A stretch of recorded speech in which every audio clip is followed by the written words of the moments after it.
Ah ouais, ça date les vidéos. Bonjour à tous, j'espère que vous allez bien. Donc ça fait vraiment très longtemps que j'ai pas fait de vidéo, mais ça, on s'en fout complètement. Parce que je me suis trop bien amusé pendant ce deuxième semestre à faire plein de projets. Et du coup, j'ai pas eu le temps de faire de vidéo, mais ça, on s'en fout.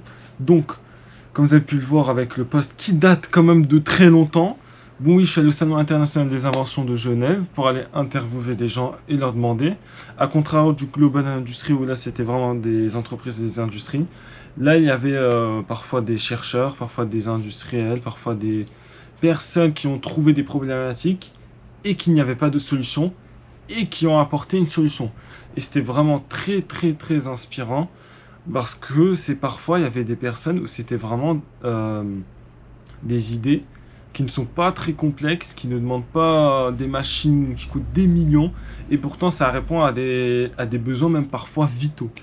Donc prenez place, petit thé, petit café, comme vous voulez, et place aux interviews. Hop, petit disclaimer. Donc en fait, vous allez voir pendant la vidéo, on est au Salon international des inventions de Genève, et donc il n'y a pas que des personnes francophones, donc il y a des personnes qui parlent en arabe, en anglais, et du coup j'ai dû m'adapter à leur langue pour qu'ils parlent de façon le plus efficace et que ça soit le plus fluide possible. Cependant, j'ai essayé de traduire les paroles et essayer de faire des sous-titres. C'était trop long et j'ai bien galéré. Du coup, j'ai préféré laisser les interventions en brut et à chaque fois apporter à la fin de chaque intervention une petite explication, une petite traduction personnalisée de ma part pour que vous puissiez comprendre. Tout simplement, comme ça tout le monde est content, c'est gagnant-gagnant, autant pour moi pour vous, et je gagne énormément de temps de traduction et de sous-titres. Place aux interventions. Could you introduce yourself and present the project? Yeah, sure. My name is Abdelaziz Al Harbi from the Kingdom of Saudi Arabia, and I'm representing the Ministry of Education of Saudi. Yes, what is your project? So my project, with the title of Thermodynamic Revolution in Lithium-ion Batteries with Nanotechnology Amplifying Fast Chain Materials. So basically, there's a lot of cars in this world, which is 1.5 billion.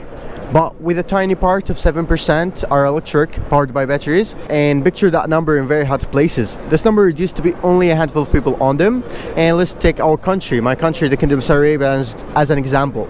Well, the electric cars there estimated to be only a few hundred, according to the Saudi Association of Traffic Regulation. And the lead cause of that is overheating, which caused by the lithium-ion batteries.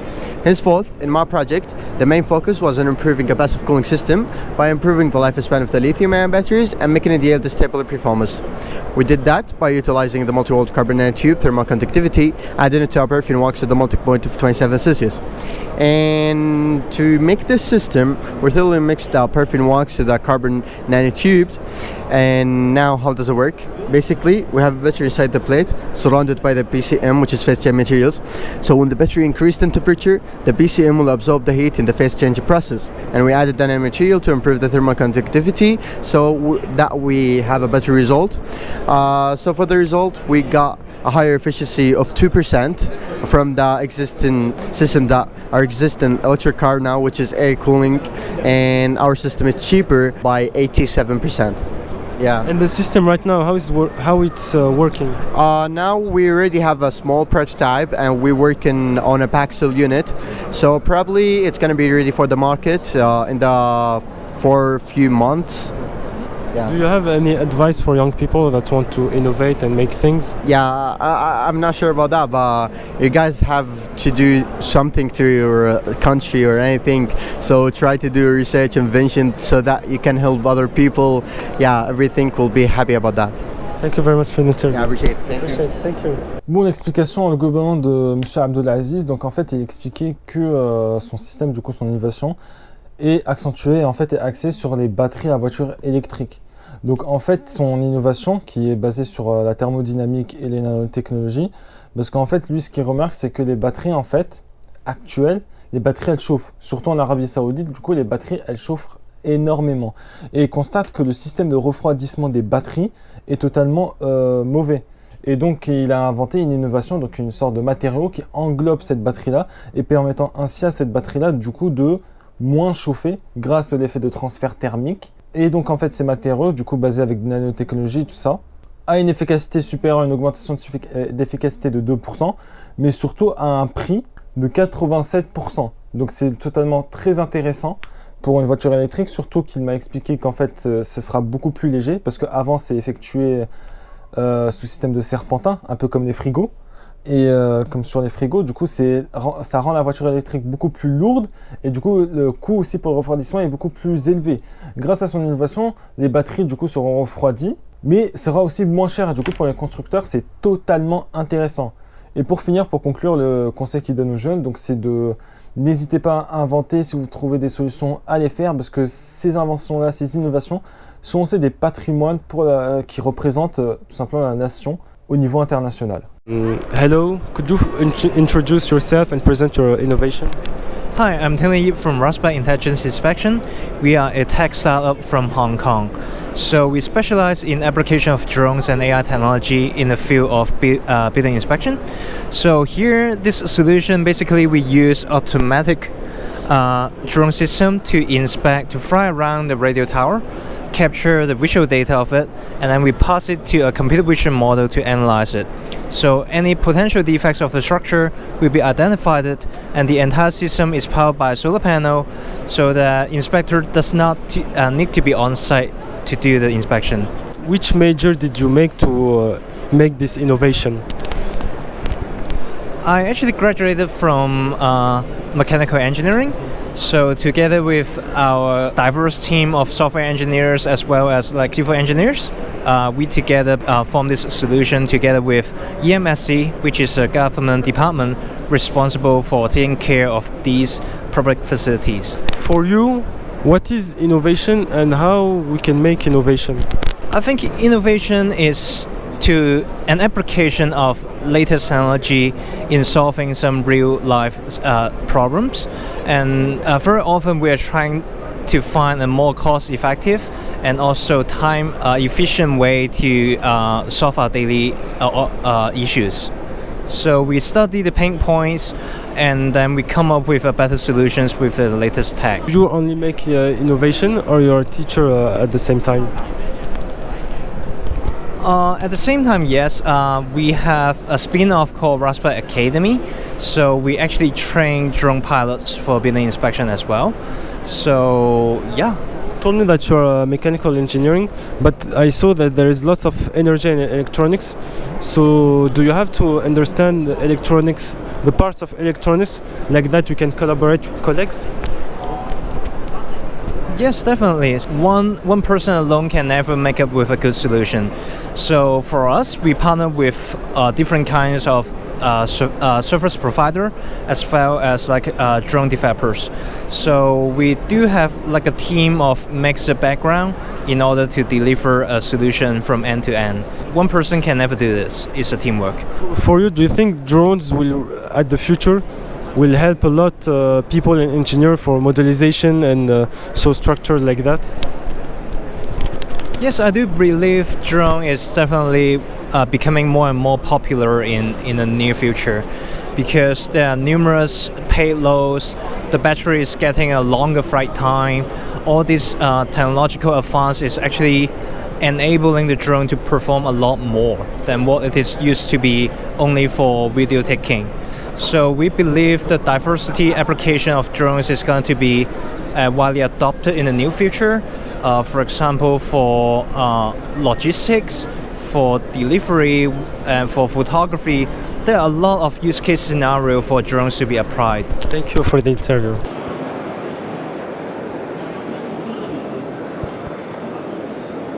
Donc maintenant l'intervenant il s'appelle Tony et il est dans l'entreprise Raspect Technology. Donc en fait le but de Raspect Technology c'est qu'ils utilisent les drones pour pouvoir analyser et mapper toutes les infrastructures et spécialement télécommunications si j'ai bien compris.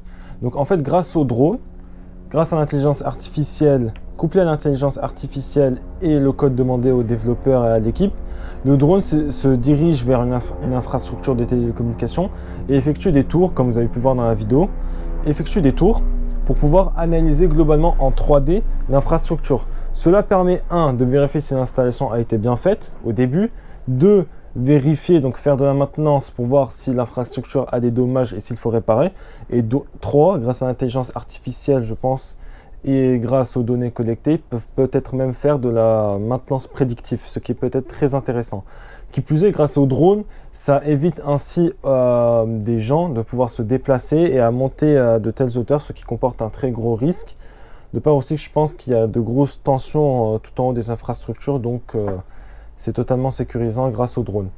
Il a fait un diplôme en tant que mécanique ingénieur, donc c'est un ingénieur mécanique. Et il a aussi demandé, donc je lui avais demandé sur les innovations, et il explique tout simplement que l'innovation, c'est spécialement de la résolution de problèmes. Souvent, on n'apporte pas, on dit j'ai fait une innovation, c'est souvent on constate un problème, il n'y a pas de solution existante localement, nationalement, internationalement, et on apporte ainsi une solution pour ce problème-là qui n'existe pas, et ça s'appelle une innovation. Il explique aussi, je lui avais demandé, parce que les drones, c'est aussi comporter beaucoup d'électronique, d'électricité et d'énergie. Il m'explique oui, donc en fait, principalement, c'est grâce à une cohésion d'équipe qu'ils arrivent à atteindre ces projets-là, de ce type-là. En plus, avec l'intelligence artificielle, ça permet de faciliter le travail, mais aussi, comme on peut le voir, faire de la maintenance prédictive. Peut-être grâce à l'intelligence artificielle, elle peut peut-être lancer des dates et dire qu'à tel endroit, il faudrait peut-être effectuer une certaine maintenance à telle infrastructure, à tel endroit. Ce qui est très très très intéressant. Et enfin, pour conclure, il explique que les drones sont sûrement une très grosse solution pour l'avenir, que ça peut être pour les livraisons, ou pour la logistique, ou pour de la sécurité, etc., etc. Donc bonjour, est-ce que tu peux te présenter le projet que tu as effectué? Oui, bien sûr. Alors bonjour. Le projet il s'appelle Formula Students. Donc c'est une association de l'EPFL qui s'appelle l'EPFL Racing Team. Dans cette association, on a 9 mois pour construire une voiture de course avec laquelle on va courir sur circuit et faire la compétition contre d'autres universités. Tu étudies dans quel domaine là? Quelle spécialité? J'étudie la génie mécanique en master. Est-ce que, parce que là je vois que quand même la voiture elle est quand même énorme, est-ce que maintenant avec l'électricité il y a un côté thermique, une compétition thermique et une compétition électrique ou pas? Oui, bien sûr. Alors il y a une exprès pour les voitures thermiques et une autre pour les voitures électriques et c'est deux catégories séparées. Donc les voitures thermiques et électriques ne courent pas ensemble. C'est quoi les modalités du concours, les examens? Alors en soi, le concours il se passe sur une semaine. Au début, on a les contrôles techniques. Donc les 300 pages de règles sont analysées par des experts qui vont juger si la voiture elle est suffisamment safe pour conduire ou pas. Et ensuite, on a les épreuves statiques, c'est-à-dire qu'on va être analysé aussi sur la méthode de développement de la voiture, de l'ingénierie de la voiture. Et finalement, on a les courses, donc les épreuves dynamiques. Je vois quand même que c'est compliqué de faire une voiture de A à Z. Du coup, est-ce que vous êtes départagé les tâches? Est-ce que plusieurs domaines d'ingénierie, vous êtes collaborés ensemble pour faire une équipe? Oui, alors bien sûr, on a un département qui est tout ce qui est pour l'électricité, l'électronique, un département pour ce qui est de la mécanique et un département qui est pour le computer science, donc tout ce qui est le code, etc. Évidemment, chaque département a encore des sous-départements, mais dans l'idée, voilà, c'est un peu les principales départements qu'on a. Est-ce que en soi, à côté des cours, la charge de travail, elle y était, ou c'était vraiment par pur plaisir et vous avez réussi à départager les tâches tous ensemble? Oui, la charge de travail est quand même conséquente, c'est-à-dire qu'en phase de développement, des fois, on a certains week-ends où on peut travailler jusqu'à 30 heures et des journées où après les cours, on rentre à minuit, 1h du matin. Ça dépend tout, les gens, comment ils s'investissent dans l'équipe. Après, ça devait être super sympa quand même le projet. Oui, alors c'est excellent. Ça permet de mettre absolument tout ce qu'on a vu en théorie en pratique.